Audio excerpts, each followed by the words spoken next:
ব্যাংককে বিমস্টেক সম্মেলনের ফাঁকে বাংলাদেশের প্রধান উপদেষ্টা অধ্যাপক ডক্টর মোহাম্মদ ইউনূস ও ভারতের প্রধানমন্ত্রী নরেন্দ্র মোদী আধা ঘন্টারও বেশি সময় ধরে দ্বিপাক্ষিক বৈঠক করেছেন। বৈঠকে ক্ষমতাচ্যুত সাবেক প্রধানমন্ত্রী শেখ হাসিনার প্রত্যর্পণ, সীমান্ত হত্যা বন্ধ ও তিস্তা নদীর পানির ন্যায্য হিস্সা চেয়েছে বাংলাদেশ।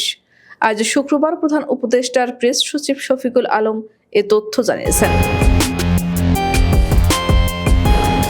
শফিকুল আলম বলেন, বাংলাদেশ ও ভারত দুই দেশের সরকার প্রধানের মধ্যে অনুষ্ঠিত বৈঠকটি অত্যন্ত গঠনমূলক ও ফলপ্রসূ হয়েছে। আমাদের সঙ্গে পারস্পরিক স্বার্থ সংশ্লিষ্ট সব ইস্যুতে আলোচনা হয়েছে। প্রেস সচিব বলেন, বৈঠকে বাংলাদেশের তরফ থেকে শেখ হাসিনাকে ফেরত চাওয়া হয়েছে।